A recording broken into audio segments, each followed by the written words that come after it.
প্রিয় শিক্ষার্থীরা, তোমাদের সবাইকে প্রিন্সিপালস অফ ফিনান্স ক্লাসে স্বাগত। আজকে আমরা প্রিন্সিপালস অফ ফিনান্স বইয়ের ক্যাপিটাল বাজেটিং এই অধ্যায় থেকে নতুন আরেকটি পদ্ধতি বা কৌশল সম্পর্কে আলোচনা করব। গত ক্লাসে আমরা এই অধ্যায়ের পেব্যাক পিরিয়ড বা বিনিয়োগ পরিশোধকাল কীভাবে নির্ণয় করতে হয় তা দেখেছি।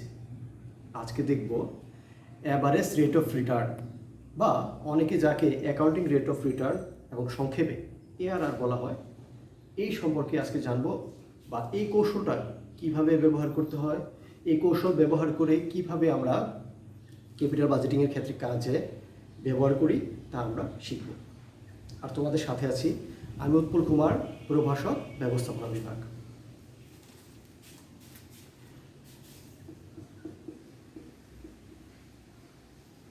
Average rate of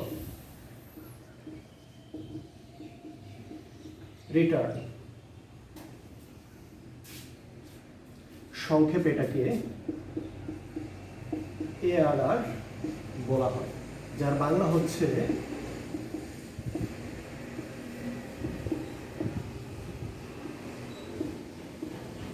গড় মুনাফার হার। প্রিয় শিক্ষার্থীরা, আমরা আজকে যে টপিকটা নিয়ে আলোচনা করব তা হচ্ছে অ্যাভারেজ রেট অফ রিটার্ন। এটাকে অনেক সময় অ্যাকাউন্টিং রেট অফ রিটার্নও বলা হয়, আর সংক্ষেপে এটাকে আমরা এআরআর এই নামেও ডেকে থাকি, যার বাংলা হচ্ছে গড় মুনাফার হার। এর মাধ্যমে আমরা বের করে থাকি গড়ে একটা ব্যবসায় প্রতিষ্ঠানের প্রত্যেক বছর কত পার্সেন্ট হারে মুনাফা হবে। আমরা যখন ব্যবসায় শুরু করি তখন আমাদের বিভিন্ন বছরে বিভিন্ন রকমের লাভ হয়ে থাকে, কোনো বছর লাভ কম, কোনো বছর বেশি। গড়ে আমাদের প্রত্যেক বছর কত পার্সেন্ট হারে মুনাফা হবে তা নির্ণয় করা হয় এআরআর এর মাধ্যমে। এআরআর মাধ্যমে গড় মুনাফার হার নির্ণয় করতে গেলে আমাদের সূত্রের ব্যবহার করতে হয়। আমরা এখন সূত্রটা দেখব।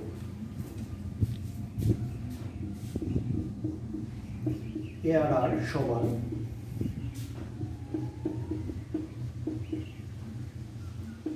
average PAT divided by average investment।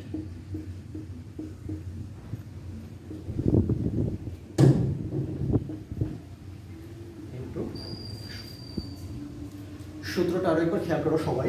ARR average rate of return, গড় মুনাফার হার বের করতে হয় যেভাবে। অ্যাভারেজ ইএটি হচ্ছে আর্নিং আফটার ট্যাক্স, যাকে আমরা বাংলায় নিট মুনাফা বলে থাকি।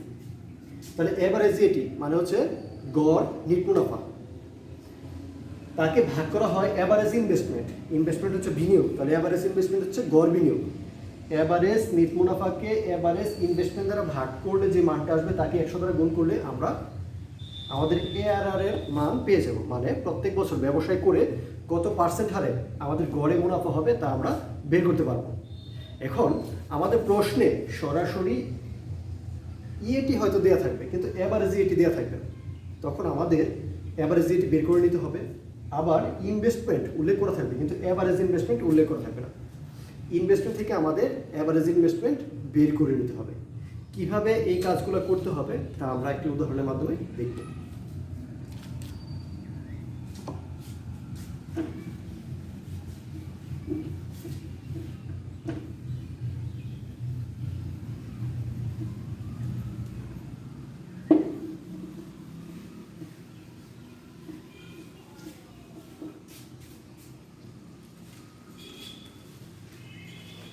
ধরি আমাদের একটা ব্যবসায় প্রতিষ্ঠানে বিনিয়োগ করতে হবে, ইনভেস্টমেন্ট করতে হবে 1 লক্ষ টাকা, যা থেকে আমাদের ইএটি হবে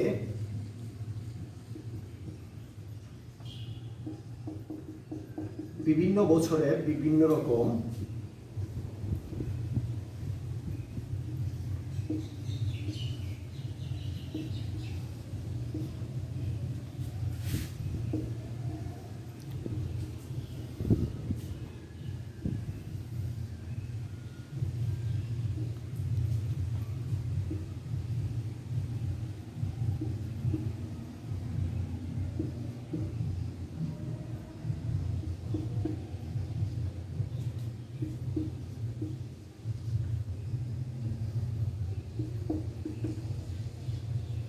প্রিয় শিক্ষার্থীরা, আমরা একটু উদাহরণ তৈরি করলাম যে আমাদের একটি ব্যবসায় আছে, যে ব্যবসায় বিনিয়োগ করতে হবে 1 লক্ষ টাকা এবং সেই ব্যবসায় পরিচালনা করার মাধ্যমে বিভিন্ন বছরে আমাদের ইএটি অথবা নিট মুনাফা হবে 7,000, 9,000, 11,000, 13,000, 15,000, যথাক্রমে 5 বছরে এরকমভাবে আমাদের নিট মুনাফা হবে।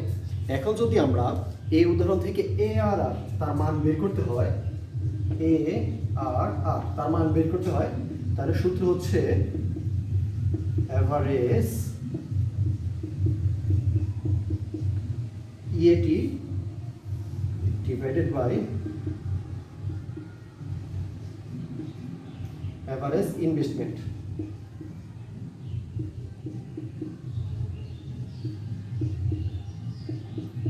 into 100।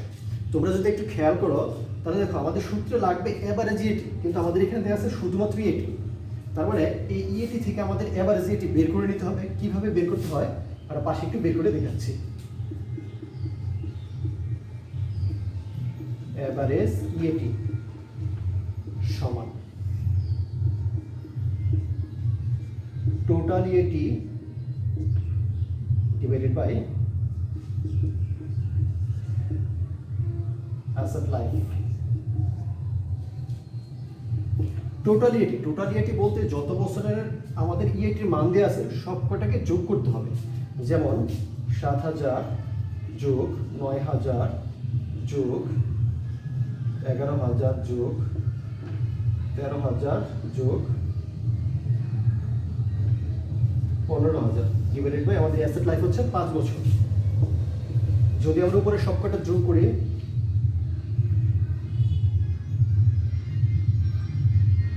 55,000 ডিভাইডেড বাই 5 সমান 11,000। এইভাবে আমরা আমাদের যা ইএটির মান দেওয়া থাকবে সবকটা মানকে আমরা যোগ করব। যোগ করার পরে যত বছরের জন্য আমরা ব্যবসা করতেছি, অঙ্ক করতেছি, অথবা আমাদের সম্পত্তির যত বছর আয়স্কাল থাকবে তা দিয়ে ভাগ করব। আমাদের সব ইএটির মান যোগ করলে হয় 55,000, আর আমাদের ব্যবসা হচ্ছে 5 বছর, 5 দিয়ে ভাগ করলে আমাদের এভারেজ ইএটি বের হয়ে যায়, গড় নিট মুনাফা বের হয়ে যায়, তা হচ্ছে 11,000। আমরা উপরে একটা মান পেয়ে গেলাম। এবার আমাদের নিচের মান হচ্ছে এভারেজ ইনভেস্টমেন্ট। প্রিয় শিক্ষার্থী, খেয়াল করে দেখো আমাদের অঙ্কে দেয়া আছে শুধুমাত্র ইনভেস্টমেন্ট, এভারেজ ইনভেস্টমেন্ট দেয়া নেই। তাহলে এবারও আমাদের এভারেজ ইনভেস্টমেন্ট বের করে নিতে হবে। আর এভারেজ ইনভেস্টমেন্ট বের করার জন্য আমাদের সূত্রে প্রয়োগ করতে হবে। সাধারণত এভারেজ ইনভেস্টমেন্ট সমান, সাধারণত যখন নাকি শুধুমাত্র বিনিয়োগ দেওয়া থাকবে তখন ইনভেস্টমেন্টকে 2 দ্বারা ভাগ করলে এভারেজ ইনভেস্টমেন্ট হয়ে যায়। আমাদের এখানে ইনভেস্টমেন্ট দেওয়া আছে 1 লক্ষ টাকা, তাকে যদি 2 দ্বারা ভাগ করি তাহলে আসে 50,000। এই 50,000 হচ্ছে আমাদের গড় বিনিয়োগ।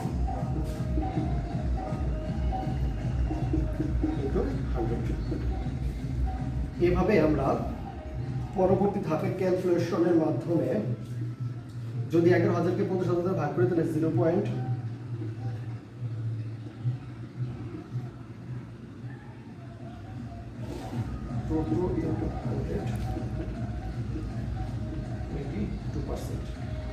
এই মানটা পেয়ে যাব। প্রিয় শিক্ষার্থী, ARR এর মাধ্যমে আমরা অ্যাভারেজ রেট অফ রিটার্ন অথবা গড় মুনাফার হার নির্ণয় করি। যে আমাদের একটা ব্যবসায় যদি থাকে এবং সেখান থেকে বিভিন্ন বছরে বিভিন্ন রকমের ইনকাম আসতে থাকে, তাহলে গড়ে আমাদের প্রত্যেক বছর আয় কত হবে তা নির্ণয় করা হয় ARR বা অ্যাভারেজ রেট অফ রিটার্ন এর মাধ্যমে। অ্যাভারেজ রেট অফ রিটার্ন বের করার সূত্র হচ্ছে average EAT divided by average investment into 100। প্রশ্নে এভারেজ ইএটি দেওয়া থাকবে না, হয়তো শুধুমাত্র ইএটি দেওয়া থাকবে অথবা শুধুমাত্র ইনভেস্টমেন্ট দেওয়া থাকবে। যদি এমন দেওয়া থাকে সেই ক্ষেত্রে আমরা দেখলাম যে একটা উদাহরণের মাধ্যমে আমাদের বিনিয়োগ উল্লেখ করা আছে 1 লক্ষ টাকা, আর সেই ব্যবসায় থেকে বিভিন্ন বছর ইএটি অথবা নিট মুনাফা উল্লেখ করা আছে টাকা। সেই টাকা থেকে কিভাবে ARR এর মান বের করতে হবে তা আমরা দেখলাম। প্রথমে আমরা এভারেজ ইএটি বের করব। ইএটির যে মানগুলো দেওয়া থাকবে সবকটাকে যোগ করব, আর যত বছরের আয়স্কার বা ব্যবসা দেওয়া আছে তত বছর দিয়ে ভাগ করলে আমরা এই মানটা পেয়েছি। আর সাধারণত যদি শুধুমাত্র বিনিয়োগ উল্লেখ করা থাকে তাহলে বিনিয়োগকে 2 দ্বারা ভাগ করলে গড় বিনিয়োগ হয়ে যায়, অ্যাভারেজ ইনভেস্টমেন্ট হয়ে যায়। সেক্ষেত্রে আমরা 2টা মান পেলাম। মান বসানোর পরবর্তী ধাপের ক্যালকুলেশনের মাধ্যমে আমরা এররের মান বের করতে পারবো। এভাবে আমাদের প্রশ্ন থেকে আমরা এররের মান বের করব। প্রিয় শিক্ষার্থী, আমরা এবার আরও একটি উদাহরণের মাধ্যমে দেখব কিভাবে এররের মানগুলো বের করতে হয়।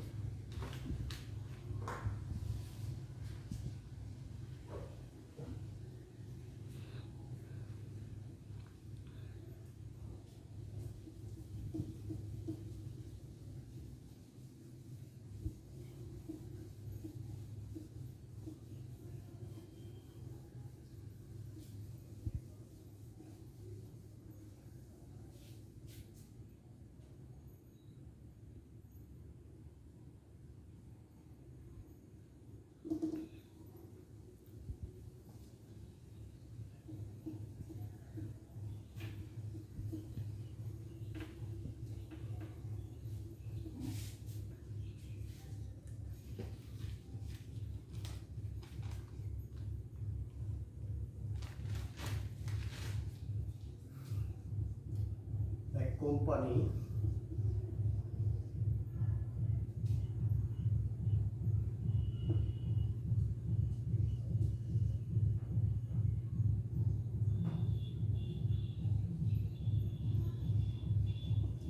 plans to buy a machine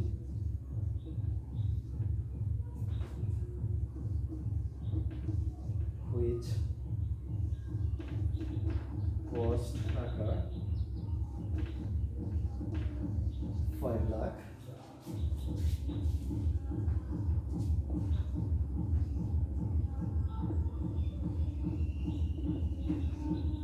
estimated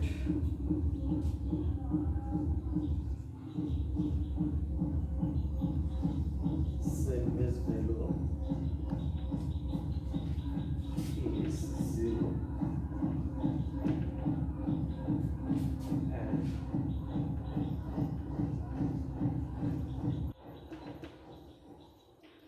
tax rate is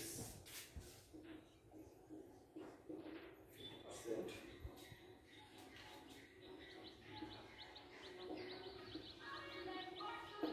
Company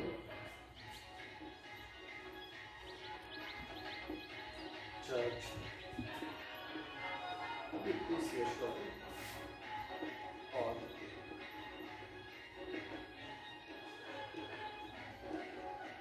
straight line basis.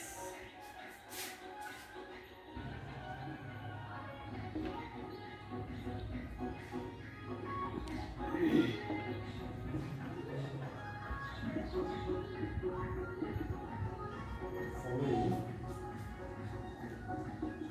are the cash flows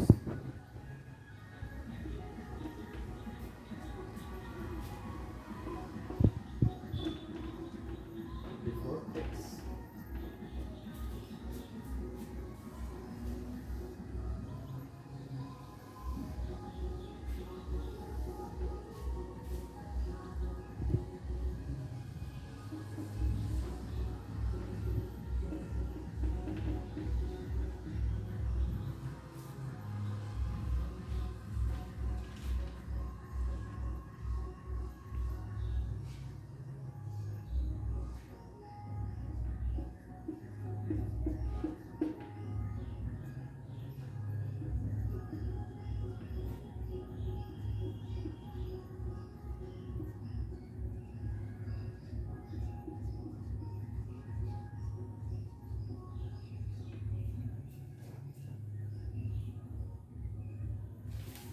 প্রিয় শিক্ষার্থী, আমরা আরেকটা উদাহরণ তৈরি করলাম।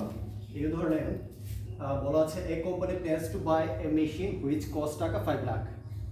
এই কোম্পানি একটা মেশিন কেনার পরিকল্পনা করতেছে যার মূল্য হচ্ছে 5 লক্ষ টাকা। The estimated salvage value is 0। এই মেশিনে কোনো ভগ্নাবশেষ মূল্য থাকবে না। And tax rate is 50%। আর এই কোম্পানি 50% হারে সরকারকে কর প্রদান করে। The company charge depreciation on straight line basis. আর এই যে মেশিনটা 5 লক্ষ টাকা দিয়ে ক্রয় করা হয়েছে তার উপরে সরলরৈখিক হারে অবচয় ধার্য করতে হবে। The following are the cash flows before tax, এবং কর পূর্ব আয়টা হচ্ছে নিম্নে দেওয়া আছে, যেটা প্রথম বছর 1,20,000, দ্বিতীয় বছর 1,50,000, তৃতীয় বছর 1,60,000, চতুর্থ বছর 1,70,000, পঞ্চম বছর 1,80,000 রিকোয়ার্ড, যা আমাদের করতে হবে। যখন আমাদের এআরআর করতে হবে, এরকম যখন উল্লেখ করা থাকবে তখন আমরা কিভাবে এআরআর করব তা আমরা দেখব। প্রিয় শিক্ষার্থী, একটা ব্যাপার খেয়াল করে দেখো, এখানে আমাদের সিএফইটি টাকা উল্লেখ করা আছে। আবার যখন টাকা দেওয়ার সাথে সাথে বিভিন্ন বছরে বিভিন্ন ইনকাম দেওয়ার সাথে সাথে ট্যাক্স রেট এবং হচ্ছে ডেপ্রিসিয়েশন উল্লেখ করা থাকবে, তখন আমাদের অবশ্যই বুঝতে হবে যেটা হচ্ছে সিএফইটি টাকা, cash flow before tax.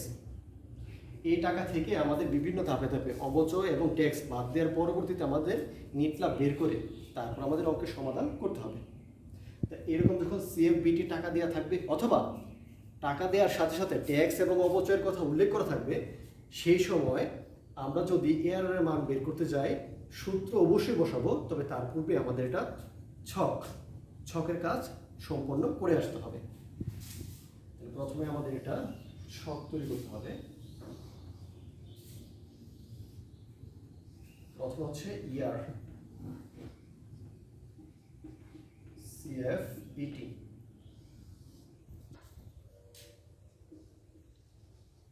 Depreciation, EBT earning before tax, তারপর ট্যাক্স, তারপর হচ্ছে ইএটি।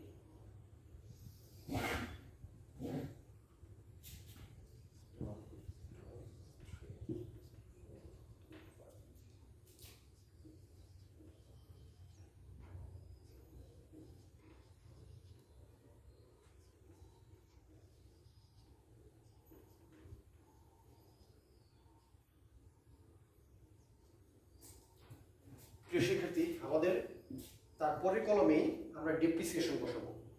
আমাদের প্রথম যে টাকাটা দেওয়া থাকবে আমরা ইয়ার অনুযায়ী সেই সিএফবিটি টাকাটা বসিয়ে ফেলবো। তারপর কলমে আমাদের ডেপ্রিসিয়েশন মানে হচ্ছে অবচয় টাকা বসাতে হবে। অবচয় টাকা কত আমাদের উল্লেখ করে নেই, তবে এখানে বলা হয়েছে সরলরৈখিক পদ্ধতিতে, স্ট্রেট লাইন বেসিস, সরলরৈখিক পদ্ধতিতে অবচয় ধার্য করতে হবে। তাহলে আমরা প্রথমে অবচয় বের করে নিব বা বের করে নিতে হবে। ডিপি ডেপ্রিসিয়েশন সমান অবচয় বের করার একটা সূত্র আছে, cost minus sales value divided by life time. Cost minus sales value divided by life time. Cost আমাদের এখানে বেরিয়ে হচ্ছে 5 লক্ষ, সেলস ভ্যালু 0, লাইফ টাইম হচ্ছে 5 বছর। তাহলে প্রতি বছর আমাদের অবচয় 5 লক্ষকে যদি 5 দ্বারা ভাগ করি তাহলে প্রতি বছর আমাদের অবচয় আসে 1 লক্ষ টাকা। আমরা বের করলাম। এবার প্রতি বছর আমরা অবচয় বসিয়ে দেবো।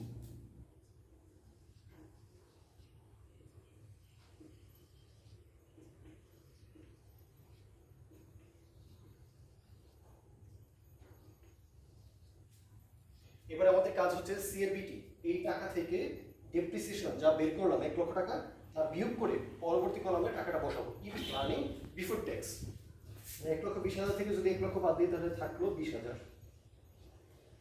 অনুরূপভাবে প্রত্যেকটা টাকা থেকে আমরা অবচয় টাকাটা বাদ দিব। 50,000, 60,000, 70,000,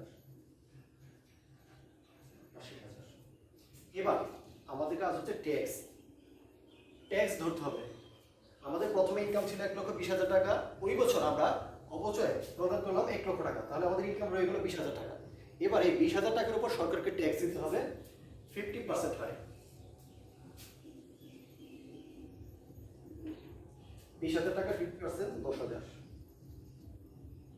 50,000 50% 25,000, 60,000 50% 30,000, 70,000 50% 35,000, 80,000 50% 40,000। এবার ইবিটি আর্নিং বিফোর ট্যাক্স, কর প্রদানের পূর্বে আমার ইনকাম ছিল 20,000 টাকা, বা আমাদের এই ব্যবসায় ইনকাম ছিল 20,000 টাকা। এখান থেকে সরকারকে কর প্রদান করতে হয়েছে 10,000 টাকা। তাহলে কর প্রদানের পরে আর্নিং আফটার ট্যাক্স কর প্রদানের পরবর্তীতে ইনকামটা হচ্ছে 20,000 থেকে 10,000 যদি বাদ দিয়ে তাহলে থাকলো 10,000, এখানে 25,000, এখানে 30,000, এখানে 35,000, এখানে 40,000। আমাদের ইনকাম থেকে প্রথমে অপচয় তারপর ট্যাক্স এই দুইটি খরচ বাদ দেওয়ার পরবর্তীতে আমাদের নিট মুনাফা কত আমরা বের করে ফেললাম। আর আমরা জানি আমরা যখন এআরআর করব তখন আমাদের সূত্র হচ্ছে average EAT divided by average investment. আমাদের যেহেতু এই কলাম পর্যন্ত ইএটি চলে আসছে, তাই পরবর্তীতে শুধুমাত্র এআরআর করতে গেলে তার পরবর্তীতে আর কোনো কলমের কাজ করতে হবে না। আমাদের এআরআর দরকার ছিল, আমরা এআরআর বের করে ফেলছি। এবার আমরা সূত্র লিখব, সূত্রে মান বসাবো।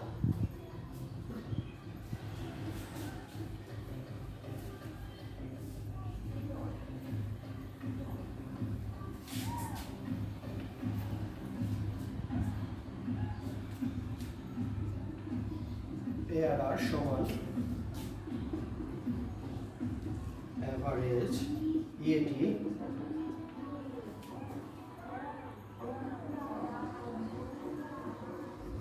Average investment.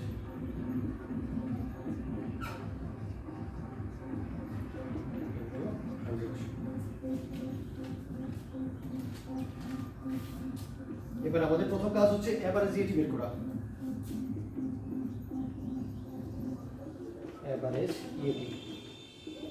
এভারেজ ইএটি বের করতে গেলে আমাদের ইএটি যা বের করেছিলাম তার সবকটাকে যোগ করতে হবে। প্রথম ছিল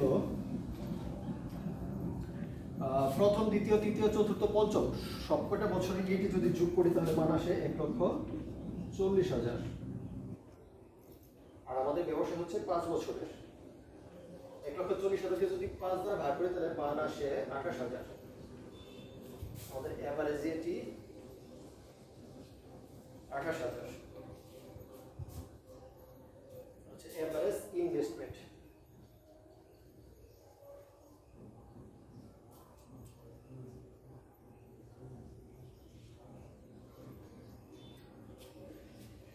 ইনভেস্টমেন্ট উল্লেখ করা আছে 5 লক্ষ টাকা।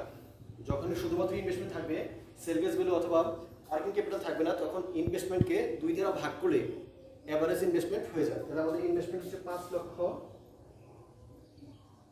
5 লক্ষকে 2 দ্বারা ভাগ করলে হয় 2,50,000। আমাদের গড় বিনিয়োগ বের হয়ে গেল। তাহলে 28,000 ভাগ হচ্ছে 2,50,000 100। এবার এই ধাপের ক্যালকুলেশনের মান হচ্ছে 11। প্রিয় শিক্ষার্থীরা, এইভাবে কোনো একটা উদাহরণ থেকে আমরা যখন নাকি বিভিন্ন বছরের টাকা দেওয়ার সাথে সাথে অপচয় এবং ট্যাক্সের কথা উল্লেখ করা থাকবে, তখন আমাদের ইনকাম থেকে আমরা প্রথমেই ছকের মাধ্যমে ইএটি বের করব। আমাদের যে বিভিন্ন বছরের ইনকামটা দেওয়া আছে, এই ইনকাম থেকে প্রথমে অপচয় বাদ দিব, তারপর যে টাকাটা থাকবে ওই টাকা থেকে ট্যাক্স বাদ দিব। বাদ দেওয়ার পরবর্তীতে আমাদের নিট মুনাফা বের হবে। এবারে আমরা এআরআর সূত্র লিখব, আর নিট মুনাফাকে আমরা গড় নিট মুনাফা করব। গড় নিট মুনাফা করতে গেলে আমাদের বিভিন্ন বছরের যে নিট মুনাফা থাকবে তার সবকটা মান যোগ করতে হবে এবং যত বছরের অঙ্ক তত দিয়ে ভাগ করতে হবে। আমাদের সবকটা মান যোগ করলে হয় 1,40,000, আর 5 বছরের অঙ্ক। তাহলে 1,40,000কে যদি আমরা 5 দিয়ে ভাগ করি তাহলে মান আসে 28,000, যেটা আমাদের গড় ইএটি আমরা বসালাম।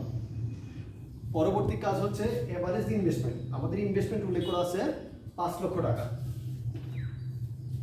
সেভিংস ভ্যালু যখন থাকবে না এবং ওয়ার্কিং ক্যাপিটাল যখন থাকবে না, তখন বিনিয়োগকে 2 দ্বারা ভাগ করলে, ইনভেস্টমেন্টকে 2 দ্বারা ভাগ করলেই এভারেজ ইনভেস্টমেন্ট অথবা গড় বিনিয়োগ বের হয়ে যায়। তা আমাদের এখানে সেভিংসগুলো নেই, ওয়ার্কিং ক্যাপিটাল নেই, তাহলে এভারেজ ইনভেস্টমেন্ট 5 লক্ষ টাকা, এটাকে 2 দ্বারা ভাগ করলে 2.5 লক্ষ টাকা আসে আমাদের গড় বিনিয়োগ। এবারে এভারেজ ইএটি বা গড় নিট মুনাফা 28,000কে গড় বিনিয়োগ 2,50,000 দ্বারা ভাগ করে 100 দিয়ে গুণ করলে আমরা এআরআর এর মান পেয়ে গেলাম। এভাবে আমরা বিভিন্নভাবে এআরআর এর মান বের করতে পারবো, যে আমাদের প্রত্যেক বছর কত পার্সেন্ট হারে ইনকামটা হচ্ছে। প্রিয় শিক্ষার্থীরা, এইভাবে তোমরা তোমাদের বই থেকে প্র্যাকটিস করবে, আশা করি তোমাদের প্রবলেম হবে না। তারপরে যদি কোনো সমস্যা দেখা দেয় কমেন্ট করে জানাবা, আমরা পরবর্তী ক্লাসে সমাধান করে দেওয়ার চেষ্টা করব।